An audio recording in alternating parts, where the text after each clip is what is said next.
नमस्कार दोस्तों, डीएलएड प्रथम सेमेस्टर बाल विकास के कुछ महत्वपूर्ण बहुविकल्पीय प्रश्नों के बारे में आज हम लोग पढ़ेंगे, जो कि पिछले 5 वर्षों में काफ़ी ज़्यादा पूछे गए प्रश्न हैं।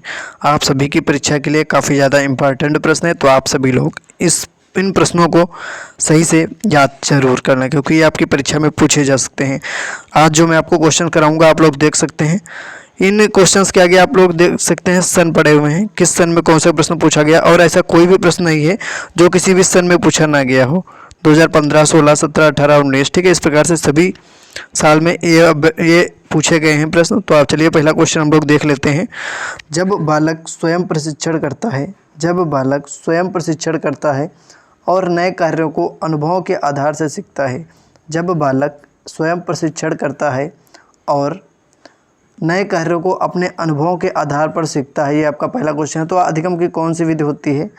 तो दोस्तों इसका राइट आंसर हो जाएगा आपका सा, ऑप्शन सा से हो जाएगा, परीक्षण करके सीखना।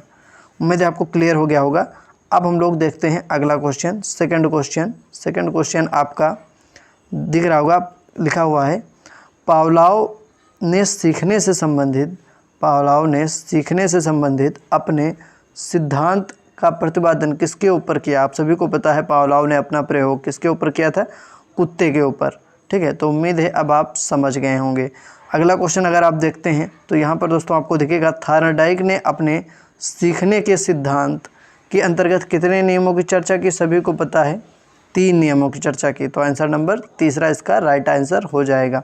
अगला क्वेश्चन यहाँ पर आप लोग देख सकते हैं, निम्न में से कौन सा अर्जित अभिप्रेरणा के अंतर्गत आता है? निम्न में से कौन सा अर्जित अभिप्रेरणा के अंतर्गत आता है?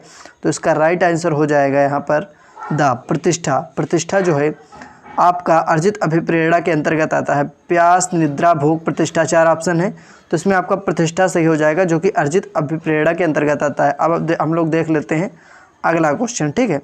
देखिए, सीखी गई सामग्री को पुनः स्मरण रखने की असफलता। सीखी गई सामग्री यानी कि जो हमने सीख लिया है उसको पुनः हम लोग याद करें तो नहीं याद आता है, तो उसको हम लोग क्या बोलते हैं? उसको बोलते हैं विस्मरण। सीखी गई सामग्री को पुनः स्मरण रखने की असफलता कहलाती है विस्मरण, ठीक है। याद कर लेना, ये आपका अतिलघुत्तरी में भी आ सकता है। सीखी गई सामग्री को पुनः स्मरण रखने की असफलता कहलाती है विस्मरण कहलाती है, ठीक है। अब हम लोग अगला क्वेश्चन देख लेते हैं। किसी अवर्गीकृत प्रदत्त में सबसे अधिक बार आने वाली संख्या कहलाता है? कोई भी अगर आपका दिया हुआ है, कोई भी संख्याएं दी गई हैं, उसमें अगर कोई अंक है जो बहुत ज़्यादा बार आया है तो उसको हम लोग बोलते हैं बहुलक।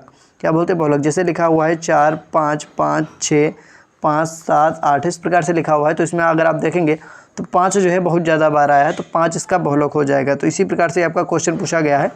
आप लोग याद रखना, कोई भी अगर संख्याएँ दी गई हैं तो उसमें सबसे ज़्यादा बार जो आया होगा वो आपका बहुलक होता है। तो किसी अवर्गीकृत प्रदत्त में सबसे अधिक बार आने वाली संख्या बहुलक कहलाता है, ठीक है। आप लोग याद कर लेना, किसी अवर्गीकृत प्रदत्त में सबसे अधिक बार आने वाली संख्या, किसी अवर्गीकृत प्रदत्त में सबसे अधिक बार आने वाली संख्या बहुलक कहलाता है, ठीक है।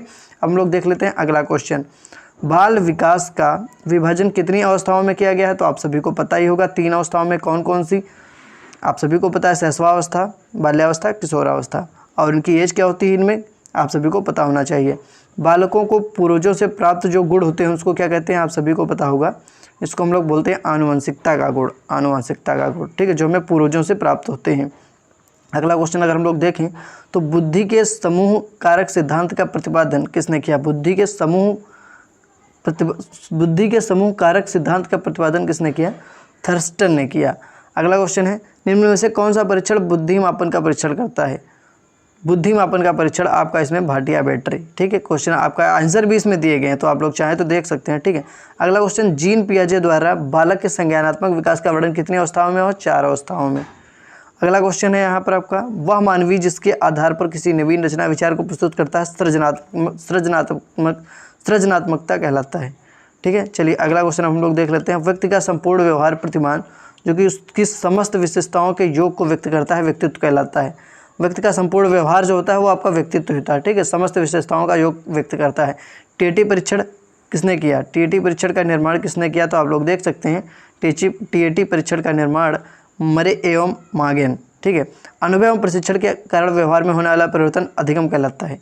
ये आपकी परिभाषा पूछी जा सकती है 1 नंबर में अतिलघुत्तरी क्वेश्चन में, तो इसको आप याद रखना। अनुभव एवं प्रशिक्षण के कारण व्यवहार में जो परिवर्तन होता है उसे हम लोग अधिगम बोलते हैं, ठीक है। अब हम लोग देख लेते हैं अगला क्वेश्चन, बालक के कोषों एवं पेशियों में समय के साथ होने वाला परिवर्तन। बालक के कोषों एवं समय के साथ होने वाला परिवर्तन जिसके कारण वह एक निश्चित समय पर कोई कार्य करता है, तो जब उसमें परिपक्वता आ जाती है तब वह कार्य करता है, ठीक है। तो बालक के कोषों पेशियों के समय के साथ होने वाला परिवर्तन निश्चित समय पर जब वो कोई कार्य कर सकता है तो परिपक्वता आंसर इसका हो जाएगा।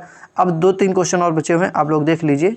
लास्ट में थॉर्नडाइक ने सीखने से संबंधित कितने अपने सिद्धांत दिए, आप सभी को पता है 3 सिद्धांत दिए। पावलोव ने अपने सीखने का प्रतिपादन किसके ऊपर किया, कुत्ते के ऊपर किया। और यहाँ पर अगला क्वेश्चन आप लोग देख सकते हैं, थॉर्नडाइक ने अपने सीखने के सिद्धांत का प्रतिपादन किसके ऊपर किया। देखिए पावलोव ने तो कुत्ते पर किया था, लेकिन थॉर्नडाइक ने बिल्ली पर किया। और वहीं कोहलर के सीखने के सिद्धांत को किस नाम से जाना जा सकता है, तो पूर्ण आकृति समग्र सिद्धांत, और कोहलर के सिद्धांत को सूच का सिद्धांत भी बोलते हैं। उम्मीद है आप लोगों को वीडियो पसंद आ रहा होगा, ठीक है। अगला क्वेश्चन और लास्ट क्वेश्चन आप लोग देख सकते हैं, व्यक्ति की वह मनोस्थिति जिसके द्वारा विभिन्न परिस्थितियों में सामाजिक और व्यक्तिगत समायोजन करने में समर्थ होता है, तो इसको हम लोग बोलते हैं मानसिक स्वास्थ्य। व्यक्ति की वह मनोस्थिति जिसके द्वारा विभिन्न परिस्थितियों में सामाजिक व्यक्तिगत समायोजन करने में समर्थ है, मानसिक स्वास्थ्य होता है इसका आंसर, ठीक है। अब आप लोगों को किस क्लास यानी कि डीएलएड फर्स्ट सेमेस्टर की, दोस्तों डीएलएड फर्स्ट सेमेस्टर की कौन सी क्लास चाहिए आप लोग कमेंट करके बताइए, ठीक है। और इसमें से आपके कितने क्वेश्चन सही हुए ये भी आप लोग कमेंट करके बताइए, ठीक है। और आपको कौन से सब्जेक्ट की क्लास चाहिए आप लोग कमेंट करके बता सकते हैं। जैसे कि आप सभी को पता है कि आप सभी अभ्यर्थियों को हमारे इस चैनल पर सारी क्लासेस दी जाएंगी, चाहे वो संस्कृत हो, ठीक है, चाहे वो हिंदी हो, चाहे गणित हो, जो भी आपको क्लास चाहिए आप लोग कमेंट में बता सकते हैं, वो क्लास आपको मिल जाएगी। इस चैनल पर क्लासेस चलना शुरू हो गई हैं, तो आप लोग चैनल को सब्सक्राइब कर लें, सारी आपको क्लासेस यहाँ पर मिल जाएंगी फ्री में। धन्यवाद।